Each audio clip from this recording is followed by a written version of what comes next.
The Spartan pledge kind of looks like this, and then I'll give you the rundown of how it got started and how popular it's become. Not really popular, just effective. I will not take my own life by my own hand until I talk to my battle buddy first. My mission is to find a mission to help my warfighter family. That's the Spartan pledge. It's nothing you have to memorize verbatim, but just get the gist of it. And that is, we don't kill ourselves until we talk to our battle buddy. And our mission in life is to have a mission that helps our warfighter family.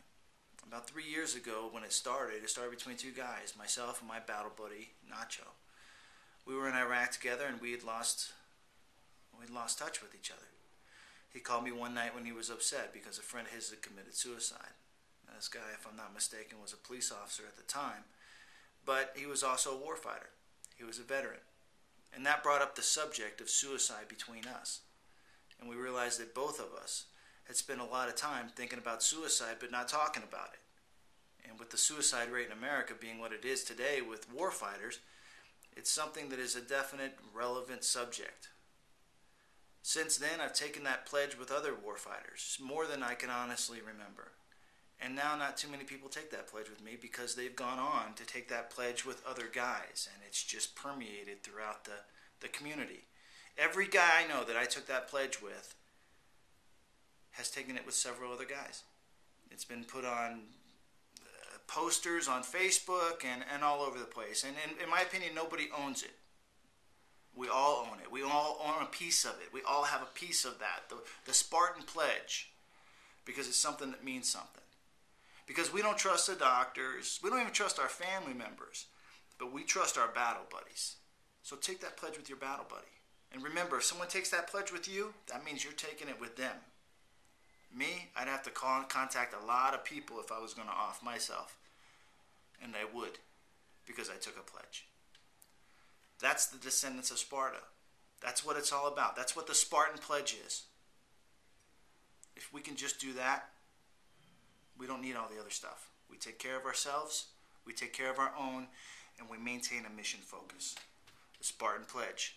That's where it comes from, and you decide where it goes. Contact a battle buddy. Talk to him. Find out that what you realize and what you think is reality is not necessarily reality. We all are going through the same thing in silence. You don't have to sign a paper. You don't have to make a dedication online. It's just a phone call between two guys, two warfighters, male or female. Doesn't matter. I will not take my own life by my own hand until I talk to my battle buddy first. My mission is to find a mission to help my warfighter family. All the way. Make it happen.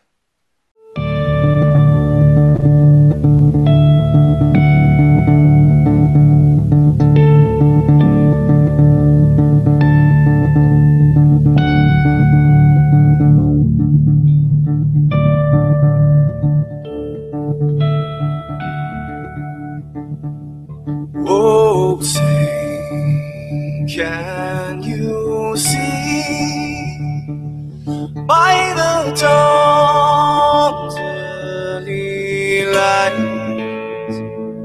what so proudly we hailed at the twilight's last gleaming, whose broad stripes and bright stars through the perilous fights. Oh, the ramparts we watched were so gallantly streaming, young rockets red, the bombs bursting in air gave proof through the night that our flag was still there. Oh, say, does that star-spangled banner yet wave for the land another free? You're not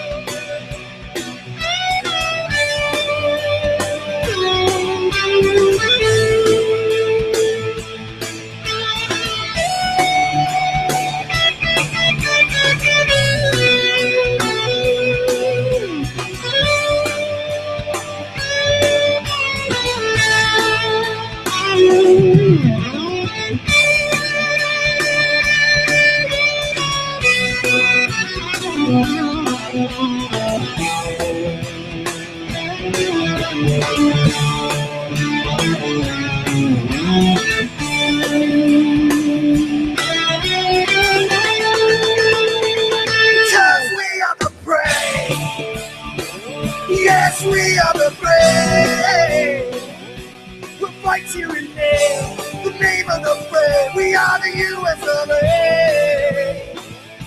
For those unaware, that flag is still there. It's our future to save. Stand of the brave, the US of A. Oh, say, just that star, spangled banner, yeah, wave for the land of the free, and the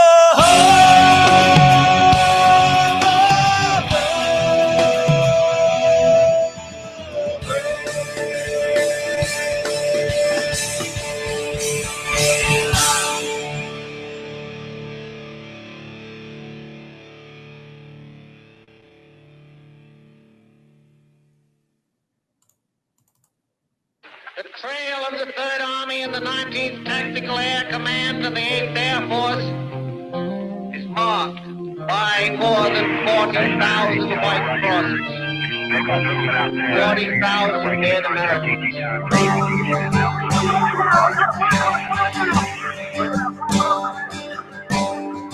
We were young and soldiers called to dedicate our lives in the name of God and country.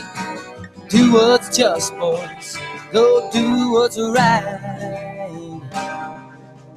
A hot band of brothers waiting on our chance to add one more page unto the victory dance. Here am I, Lord, send me.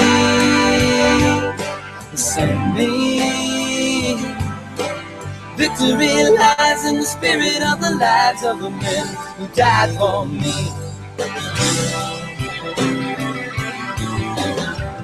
Then I heard the voice of the Lord saying, whom shall I send, and who will go for us? And I said, here am I. Send me.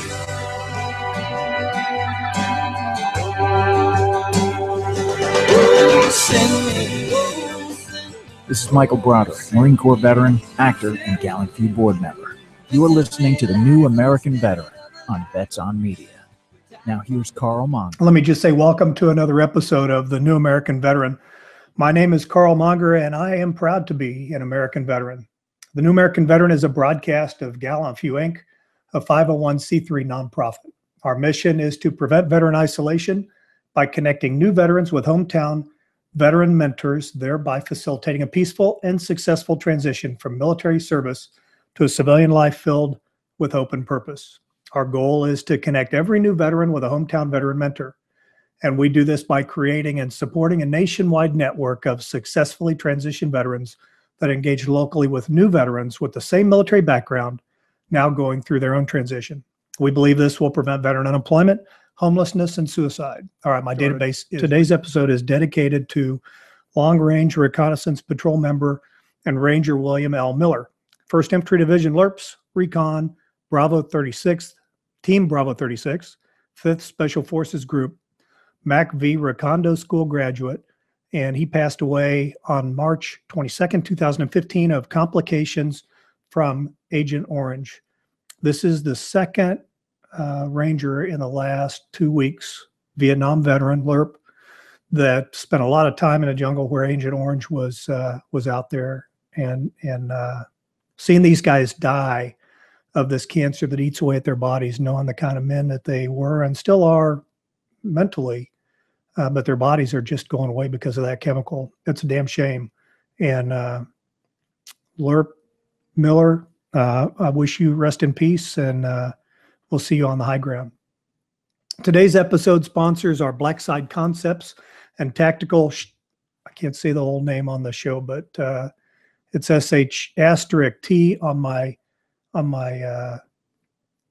script over here.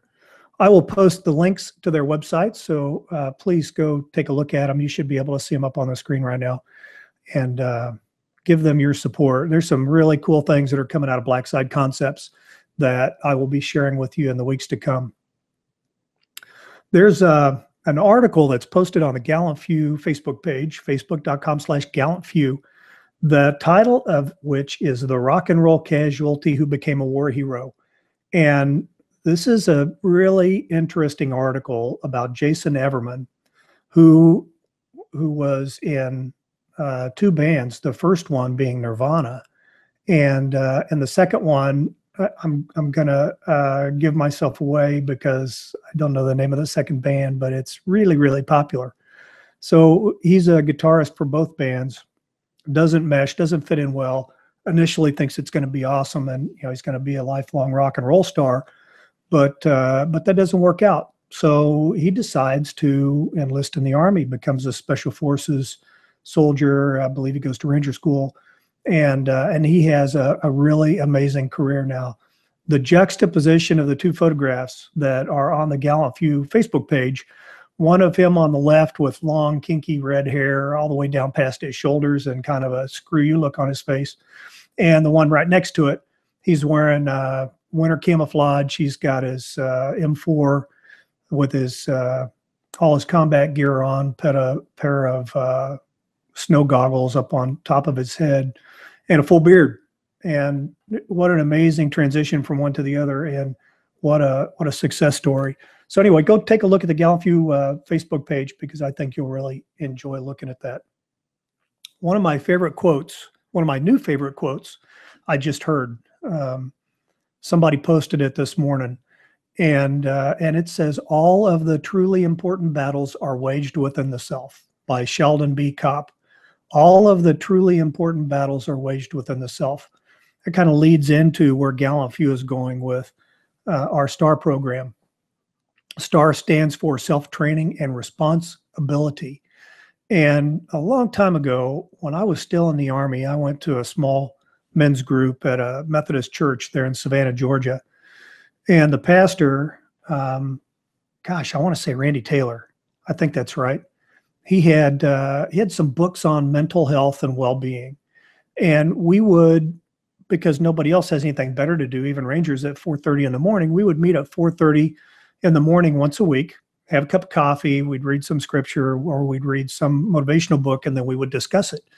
And this group became accountable to each other for the things that we did in action. And as a result of that, one of the books that he had encouraged us to read, an author, psychologist, had talked about the concept of responsibility. So when you take the word responsibility, people seem to think that's, well, you're given responsibility to go out and accomplish something, or you're given responsibility to invest money, or you're given responsibility to raise your kids. When you break that word down into the two parts, it's responsibility. And that means that you have the ability to control your response to whatever situation presents itself in front of you. And I'll give you an example. This is one that Stephen Covey used. I don't remember right now if it was in the 7 Habits or it was in one of the follow-on books. But he gave the example of sitting in a pancake house, having breakfast, reading a paper, before he gets his day started, and kind of likes to have his little routine. And there's this kid that is just raising hell, running all over the place. He's getting in people's faces, and he's spilling drinks, and he's just basically creating a ruckus. And his dad is just sitting at the table. He's got a cup of coffee in his hands, and he's just like totally oblivious, doesn't even see what his kid's doing, doesn't know what's going on. And Covey says that after a couple of minutes, he looks up at the guy, and he's kind of irritated, and he says, "Hey, can you control your kid?" And he said the guy kind of shook his head and kind of came back out of it. And he said, oh yeah, I'm sorry. You see, my wife, the kid's mother, just died this morning at the hospital, and I'm still trying to figure out, how to tell him. And just in that split second flash, in your mind, did the story go from little brat that's ruining everybody's morning to, oh my gosh, let's take this kid and get him some ice cream, or let's sit down and help him color. It's a total change of your attitude internally. Nothing externally changed. Everything right here is all the same. I'm still the same. Hopefully my voice still sounds the same. But the reaction that happened in your head, you're still the same. The reaction that happened in your head switched. So how do you grab control of that ability to respond, to choose your response? Responsibility is one of the most single important skills that you need for the rest of your life. And I believe that mastering that skill, and you'll be able to deal with any situation that comes your way. So we're going to talk about that some more as we get into our STAR training. STAR stands for self-training and responsibility.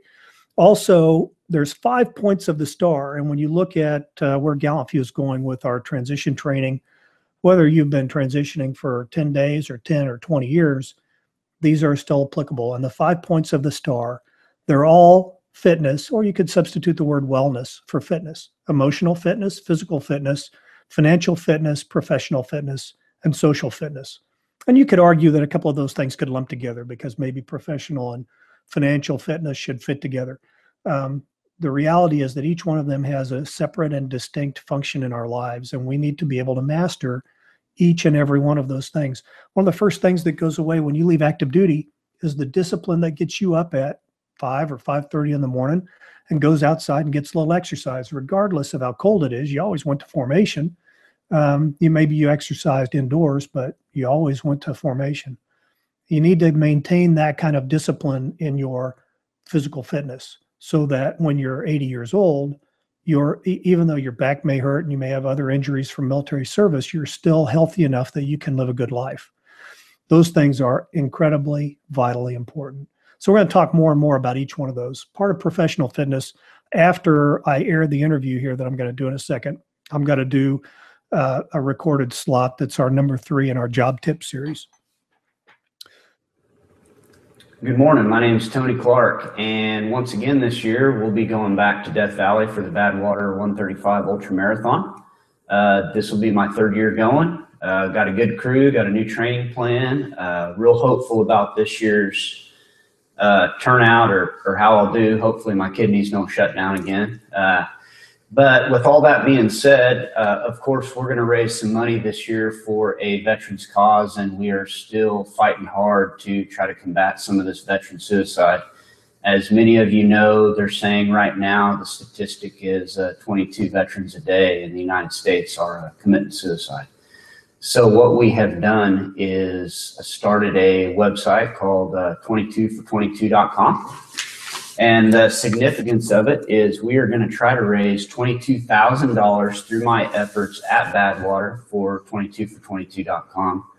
The stance that GallantFew and the Descendants of Sparta is taking on this is that we can't combat every single veteran suicide, but hopefully we can get to the next one with the right amount of funding and the right amount of resources. On top of that, the founder, Carl Monger, has said that the first 40 people to pledge $22 to our cause, he will send you these Spartan Pledge dog tags, and it has the Spartan Pledge on the back side of it, and it comes in a set of 2, and you can't really see it here, but on the top they are numbered. So you and your battle buddy or whoever else you have, your fellow Marine, your fellow soldier, your fellow sailor, fellow airman, you guys can hold each other accountable by these. So with all that being said, I'll try to keep you guys updated on my training this year. I know my wife's she's gonna set some pictures up on Instagram, and again, 22for22.com, and we're going to try to raise $22,000 for 22 veterans a day. So thank you very much. Semper Fi, and God bless. So here is one of the coins. One of my best friends in the world has the other one. And right now we're up to 29 or 30 pairs of coins that from the donation. Actually, it might even be a little bit higher than that. It might be approaching 35. So if you want to get a set of these in the first pass, get in there quick because they're going. I know I'm going to have to order some more, but we're asking a $22 donation, get you a set of these, and that's it. No shipping, no anything else. We're not making money on these. These are lifesavers. Literally, figuratively, these are actual lifesavers. It's an important program, and stuff that Tony does, the work that Tony does, allows that to happen. What I am going to do in the meantime, though, is play my interview. I had the opportunity. I got I think it was a Facebook message here several months ago, and an Army veteran decided that he was going to take a long, long hike, and he's going to hike the Appalachian Trail, and he was looking for stuff that he could give away. He wanted some swag that he could carry with him. Not a whole lot of swag because it's 1,000+ miles to go hike the Appalachian Trail. And so we negotiated back and forth, and we verified who he was and talked to him on the phone a couple of times. And so we ended up sending him some silicone wristbands, and he's pre-positioned them at spots along the way so that he can give them away. But he checked in on Sunday night, and he said, "Hey, I'm at a place where I've got a plug-in, I've got power. I'm going to be here tomorrow, and sometime midday I'm going to take out and start walking again." So we had an opportunity bright and early on Monday morning to interview him, and I've got some images and some other things that I want to show you along with this. So, and now it's my privilege to welcome John Blankenship to the New American Veteran. John, how are you today? Not bad. How are you? I'm doing all right. Just got done at the gym. Wanted to make sure that I got to the telephone quick so I could get on the horn with you. What's your schedule like right now? My schedule is pretty much I walk until I'm done walking, and then I sleep until I'm done sleeping, and I get up and I do it again. That sounds like Forrest Gump. Yeah, it's nice. So where are you? What are you doing? I am at the Nantahala Outdoor Center. Camped out here last night with a couple other hikers, and waited for the rain to die down, and we're going to head out now soon. And you're a military veteran. Tell me a little bit about your service. I was in Alabama National Guard in the 167 Infantry Regiment. Did 5 years and 1 month. Got out and started looking around for jobs and stuff, and there weren't a whole lot out there.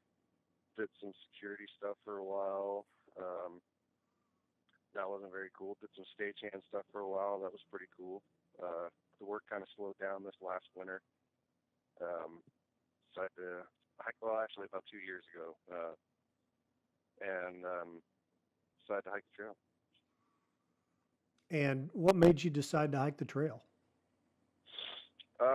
Actually a Netflix documentary, and kind of the draw of, I go backpacking and stuff, and just the draw of,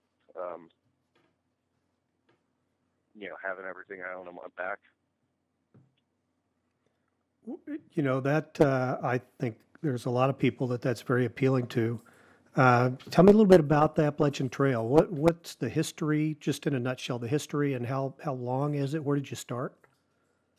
Okay, well, from what I understand, Benton Mackay is the first person to hike the Appalachian Trail after it got established by, I can't remember the guy's name. But anyway, it's 2,189.2 miles this year. It changes every year. They lengthen and shorten it. They reroute the trail. They're on different places. And it goes from Springer Mountain in Georgia all the way to Katahdin in Baxter State Park, Maine. And are you planning on walking the whole way? Oh, yeah, definitely. I've already walked about 130 miles so far, and it just keeps getting better. So tell me a couple of your experiences that you run into out there. Well, I mean, it's definitely not easy. You're going up and down mountains every day, and they're not small mountains either. So it's a little intense, but it's cool. You kind of get the camaraderie of the other hikers, which is fun. It's nice to go back to that kind of, and the views are awesome. I've gotten some really awesome views, and it's not exactly like you can drive up there to go see them. You really have to be out for a couple of days to get there to actually see that. Sorry about that. I was attacked by a wild chihuahua. Hopefully you won't encounter any of them out there, because I'll tell you what, they're vicious little creatures. No, there are hikers that have dogs, though, that hike the trail with them. Have you run into any other veterans out there? Yeah, quite a few. I mean, there's a lot of us out here for sure. Some of them are hiking on disability. Some of them are hiking on like $0, like me. You know, I started off with about $700, and most people generally have, you know, like $4, 5, 8, $12,000 to hike the trail. So I've been camping out in cool spots that are free, and you know, mostly just buying food. Well, that's got to be an absolutely amazing experience. Tell me what it's like. Now, are you walking with somebody else, or are you by yourself, and then occasionally you catch other groups of people? No, I walk by myself. I occasionally catch other groups of people. I mean, it's pretty often. There's quite a few of us out here in the early stages of a through hike. You know, the first couple 100 miles, you still have quite a few people, and then, you know, after about 500 miles, something like 60 or 80% of those people drop off. That's I'm trying to wrap my head around. It's too early, and I haven't had enough coffee to wrap my head around walking that far. How long do you think it's going to take you to get all the way to the end? I'm hoping to finish around August. It generally takes people between 4 and 6 months to hike the trail, and that's like on an average of 8 to 10 miles a day. And then a lot of people bump up their mileage after a couple hundred and do, you know, in the 20s, 25. What are you learning so far as you walk? You've got to be, it gives you a lot of time to think. What kind of things are you processing, if you can share? Oh man, everything. I mean, you're alone all day, well, almost all day, and so you kind of get a chance to review everything. So, but a lot of my thoughts are consumed with what I need to do. Like if I find a really awesome water source, like, you know, like right now I'm next to a river and I'm about to wash my clothes. You know, thinking about food resupplies and you know, kind of like, what the fuck am I gonna do? Or sorry, what am I gonna do when I get done? You know, it's like, what happens next? And can you share any of those kind of thoughts that you've developed? Well, they haven't fully matured yet. I'm still thinking on a lot of them. It's still pretty early on in the journey. I'm only 130 miles out of 2,000 something, so. You sent me some pictures this morning. I'm going to include when I post this. You want to talk a little bit about some of the pictures that you sent me? Sure. I don't remember which ones I sent you. We actually we had quite a few beers last night. There's one. Let's see. It's some moss-covered stumps and rocks, and your backpack is sitting there. So that's kind of like the typical water source. Those logs that are going down the mountain. They're kind of directing a spring that comes out of the side of the mountain, and that's your water source pretty much. And that leaf that was poking out just makes it easier to fill up your water bottle. Oh, that's amazing. So you've got to be picking up some nice little fieldcraft type things while you're out there to learn what to look for and where the good stuff is, huh? Yeah, sort of. I know, or well, I've at least heard that above 5,000 feet is generally your best source of water. But a lot of times the trail does dip down. In fact, I've only gone above 5,000 feet like 3 times, I think. What kind of water purification are you carrying? I'm using a Sawyer Mini Squeeze. It's just a little water filter, inline water filter. You screw it on top of a bottle, you squeeze it out into a clean bottle. So I carry one dirty bottle and one clean bottle. The next picture you sent me it shows a path going through some woods. Yeah, that's the AT. That's the trail. It's a path that goes through woods. Yeah. And then I think one of the last ones I sent you was actually the bridge at the Nantahala Outdoor Center. It's a white blaze, and the AT goes across the bridge. It's got there's a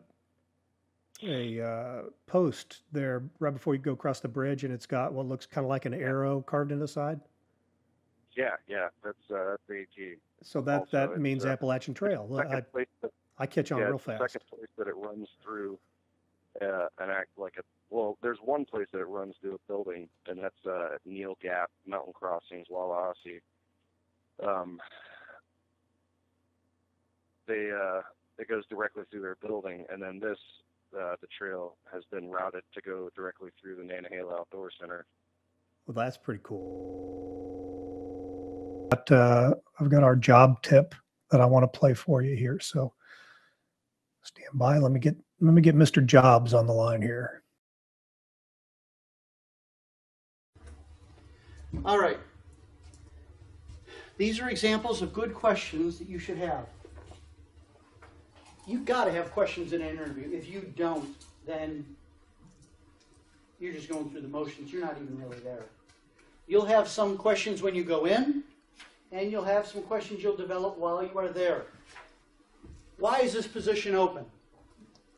And I'll explain why this is so instructive. If you go in someplace and you say, why is this position open? Well, the last person who was here left.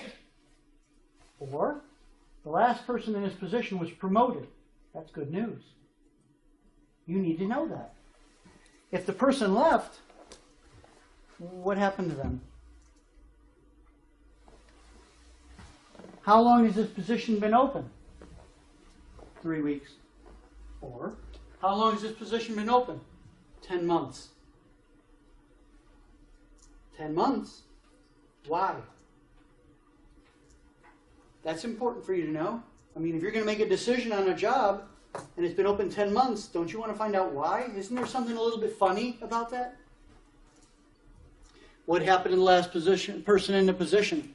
How long were they in the position? What if you interview for a job and you ask this question and they say, well, the last person that was in the position left.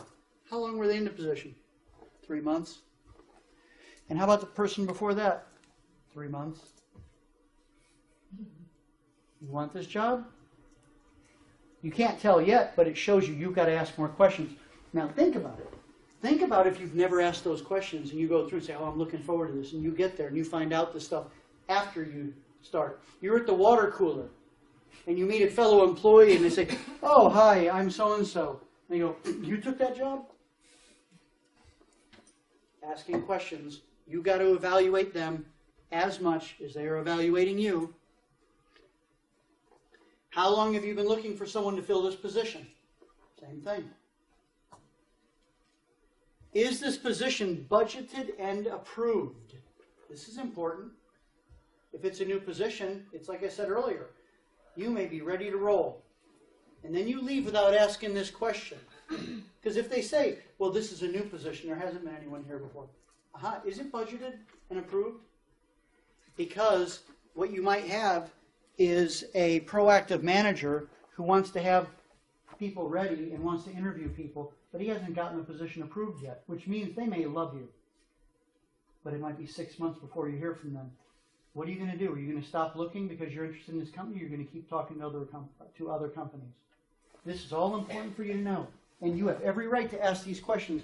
Anyone who acts uncomfortable or doesn't like these questions, again, the honeymoon period. If this is the best it is before you even start, think twice.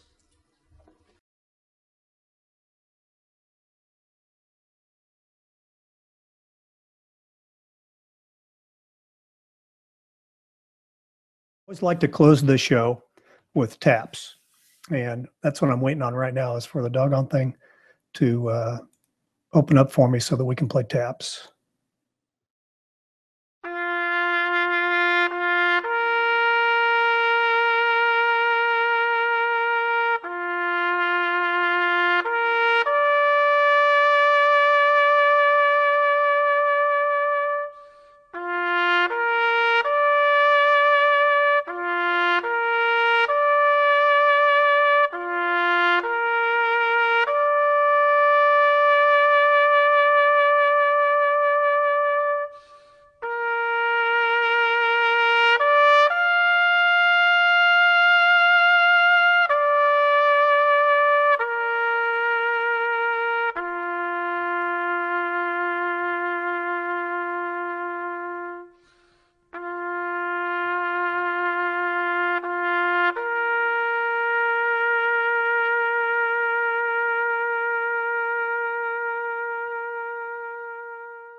Thank you for listening to GallantFew's The New American Veteran.